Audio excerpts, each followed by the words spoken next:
이번에는 그 코로나19 백신이 러시아에서 뭐 개발이 됐다, 이 뭐 수출을 하겠다 이런 뉴스가 막 나오더라고요. 그래서 뭐 12,000원에 뭐 수출할 것이다 1인당 이런 얘기들이 나오는데 이게 좀 믿을 만한 건가요?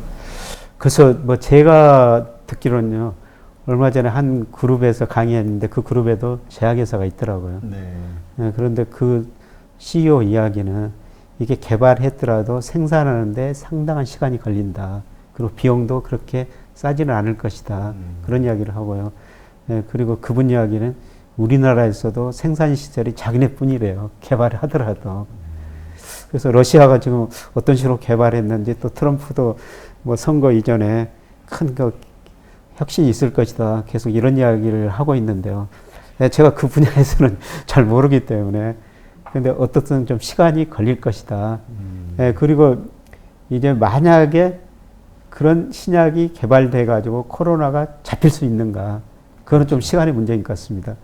근데 과거 제가 바이러스 사례를 조사해 보니까 전부 2차 확산기가 있었거든요. 네. 1차로 끝나는 거는 뭐 거의 없습니다. 예, 대표적으로 그 1918년에 발생했던 스페인 독감이라고 그러는데요. 예, 그해 3월에서 5월에 발생했다. 여름에 주춤거리다가 가을에서 다음해 봄까지 본격적으로 확산되거든요. 예, 그러면서 그때 당시 인구의 2%, 지금으로 따지면 한 1억 5천만 명이 죽습니다. 예, 그리고 실질 GDP가 6%, 소비가 8%, 실질 주가 상승률이 마이너스 2.26%인데요. 근데 그런 약이 개발됐다고 그래가지고 2차 확산을 막을 수 있을 것인가.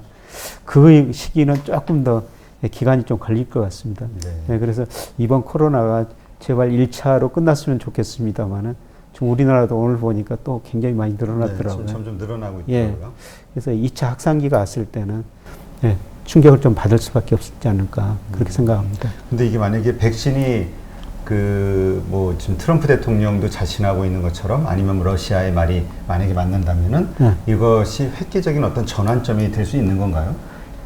저는 백신이 완전히 개발돼가지고 그게 상용화됐다면은 오히려 주식시장은 상대적으로 조정을 보이라고 보고 있거든요. 아, 어떤 이유로요? 네, 지금 만약에 그런 식으로 돼가지고 코로나가 많이 잡힌다면은 각국의 중앙은행이 돈을 안 풀 거거든요. 네, 그 다음에 직접적인 위협은 네, 정부도 돈 안 쓰고 실물 경제는 회복되죠. 실물 경제는 회복되는데 지금 유동성 때문에 주가가 굉장히 많이 올랐는데 오히려 중앙은행이 돈을 좀 줄일 수가 있고 안 풀고 그러면은 이 실물 경제하고 미국이나 우리나라 지금 거리가 많이 벌어졌다고 말씀을 드렸습니다만 오히려 그 거리가 좁혀지는 과정이 전개되리라고 보고 있어요. 그 다음에 주가가 오를 수는 있어도 만약 이런 백신이 개발돼가지고 코로나가 잡힌다면은 단기적으로는 오히려 주가는 조정을 볼 수가 있다. 유동성 축소에 따라 가지고요. 네, 그렇군요. 그럼 지금도 아까 처음에 말씀 잠깐 해주셨지만 금융시장과 실물경제의 괴리감은 아직도 큰 건가요? 예. 아까 말씀드렸습니다. 우리나라 수출하고 지금 주가하고 이렇게 괴리가 벌어졌었고요. 아, 저렇게. 예. 그 다음에 이제 미국 주가입니다. 미국 주가는 월말 기준으로 전고점 이미 돌파해버렸어요. 일별 주가도 거의 지금 전고점에 도달했는데요. 근데 미국의 경제 지표가 많이 개선되는 건 사실입니다. 뭐 산업 생산도 좀 올라가고 특히 그 ISM 제조업 지수, 서비스업 지수는 급락했다 급등을 해버렸거든요. 네. 근데 과거 보면은 이 소비자 신뢰 지수하고 미국 주가하고 거의 같은 방향이에요. 근데 최근에 주가가 올랐는데도 이 소비자 신뢰 지수, 소비 심리는 조금 반등이 더 오히려 떨어졌거든요. 이게 이제 상징하는 게 뭐냐면은 주가 상승만큼 소비 심리가 개선되지 않고 있다. 미국 GDP에서 소비가 차지하는 비중이 70%거든요. 소비가 증가하지 않으면 미국 경제가 예상만큼 지금 주식시장이 기대한 만큼 회복되지 않을 거라는 것이죠. 그래서 지금 미국의 주가에 대해서 여러 가지 평가가 있는데요. 제가 평가해보는 거는요, 이거는 제가 미국 주가를 뭐 산업 생산, 소매 판매, 그 다음에 고용, 실물 경제 대표적인 지표죠. 여기다가 대표적인 유동성 M2를 한번 넣어봤어요. 네. 그럼에도 불구하고 유동성을 넣어봤음에도 불구하고 한 20% 정도 가대평가되어 있거든요. 네. 그러니까 미국 주가가 경기나 유동성에 비해서도 지금 너무 앞질러 가고 있다.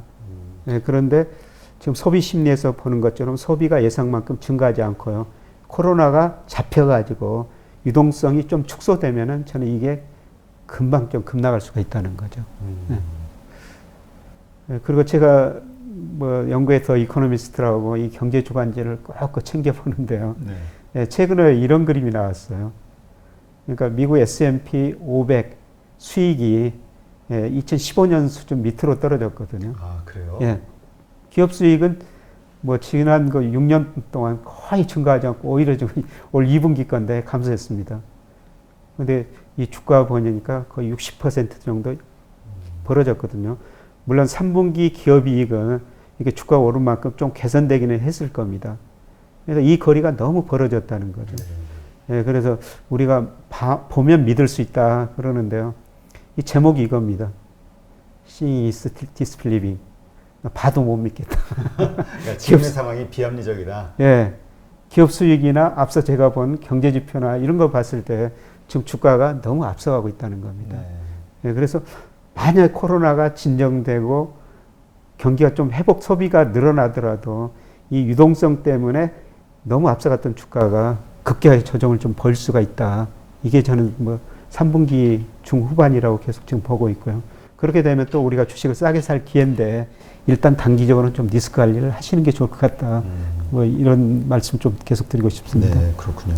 근데도 그 좀 뭐라 그럴까요? 그 상승에 어떤 그 기대감을 더 가지고 있는 분들의 말씀을 들어보면은 이 유동성의 힘 때문에 과거 그 IT 버블이나 뭐 이런 때하고 이렇게 비교를 해보면 그 상승의 폭이 아직도 많이 남았다. 이렇게 생각하시는 분들이 있더라고요. 네, 그렇게 볼 수도 있죠. 보기에 따라 다른데요.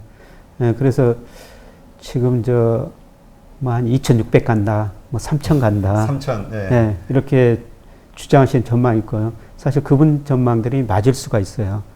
그런데 주가라는 것은 결국은 실물 경제에 접근해 간다. 저는 그렇게 지금 보고 있습니다.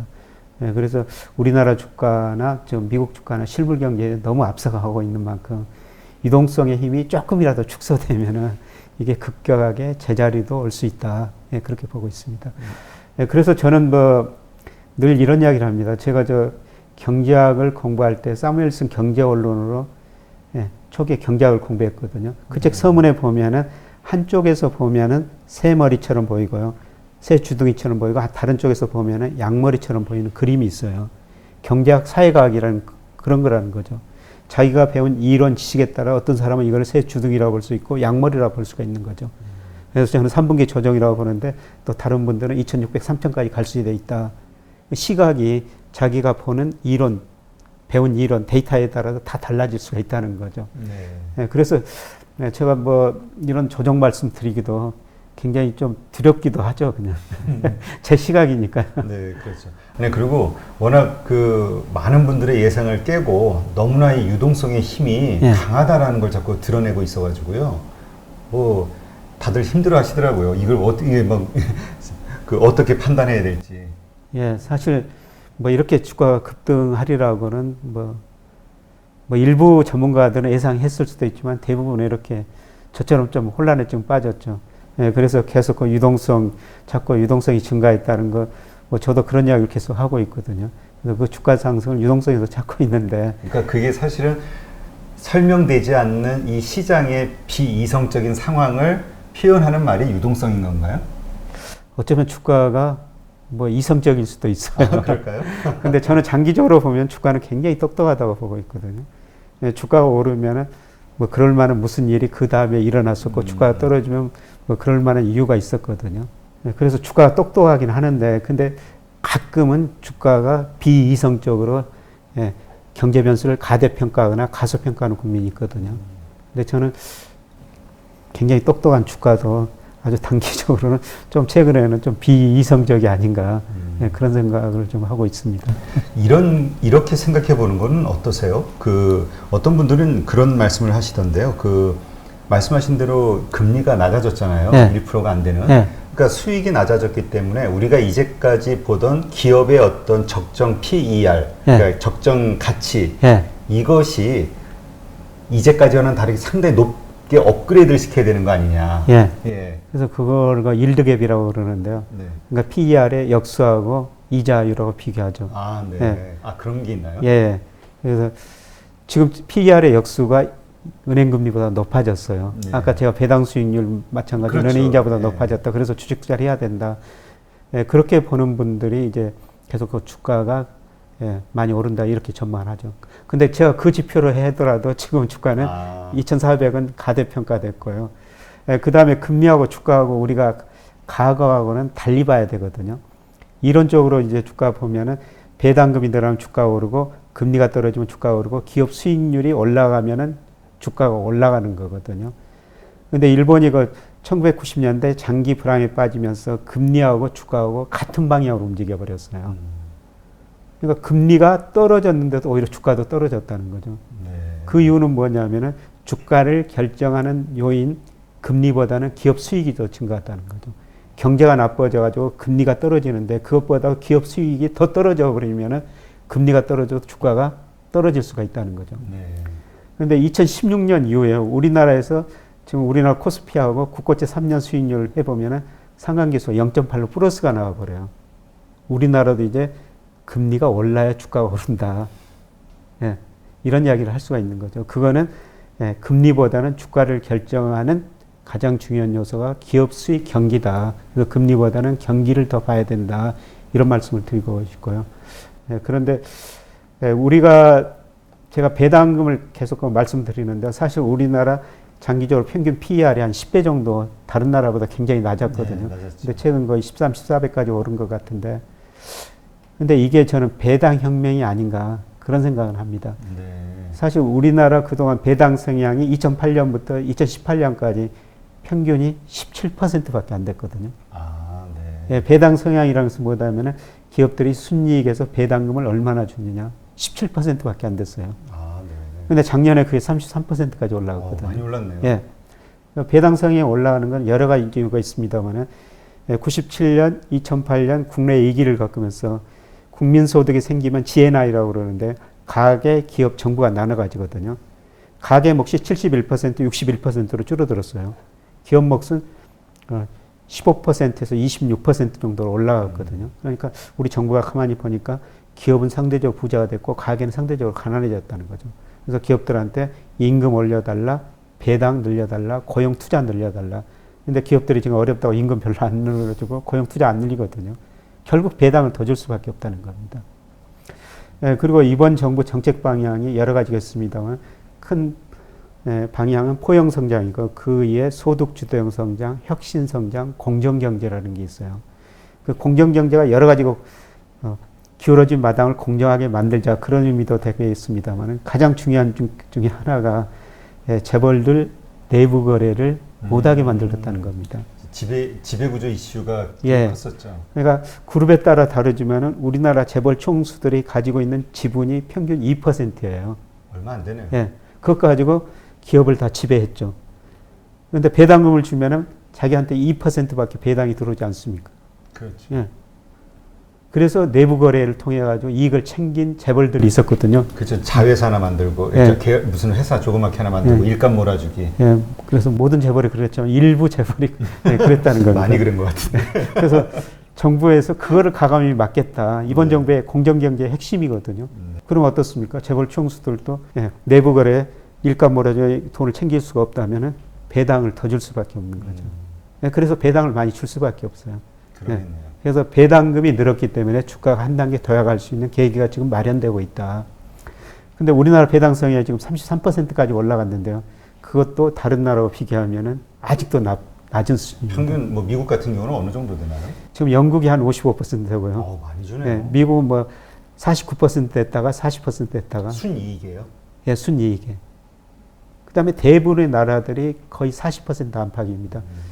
올해 8월 통계 블룸버그에서 최근에 보니까 중국마저도 35%더라고요. 그동안 우리가 배당을 너무 사실 안 줬었죠. 네. 근데 배당이 올라가면서 주가가 지금 한 단계 도약하는 그런 계기를 마련했다. 이렇게는 볼 수가 있습니다. 네. 그러니까 이게 우리가 그동안 그 낮은 어떤 기업 가치를 인정받을 수밖에 없는 이유를 이제 그런 거에서 왔었잖아요. 예. 그럼 이게 이제 만약에 해소가 된다면 외국인의 어떤 매수세도 더 급격히 늘어날 수 있는 환경이 되는 거겠네요. 예. 외국인도 또 배당 뭐 보고 투자도 하기 때문에 그렇고요. 그 다음에 뭐 우리 늘 그 북한 리스크, 지정학적 리스크인데 네. 이거만 좀 잘 좋은 쪽으로 해결되면은 뭐 외국인 투자 많이 늘어나겠죠. 예를 들어서 그 짐 노저스 같은 사람이 그래도 장기적으로 통찰력은 굉장히 높은 분 아닙니까? 네. 그분이 그 작년에 책을 냈는데 만약 남북 통일이 되면 자기 재산의 대부분을 북한에 투자하겠다. 그때 저 작년에 우리나라에서 강의를 했는데요. 뭐 이런 질문이 나왔었어요. 지금은 어떻게 하느냐. 그래서 그분이 지금은 미국인 신분이기 때문에 북한 자산 마음대로 살 수 없다. 그래서 전 세계 돌아다니는 북한 동전을 모으고 있다. 이런 농담을 하던데요. 뭐 그만큼 남북 통일되면은 또 인식이 달라지죠. 그거는 먼 미래의 일인데요.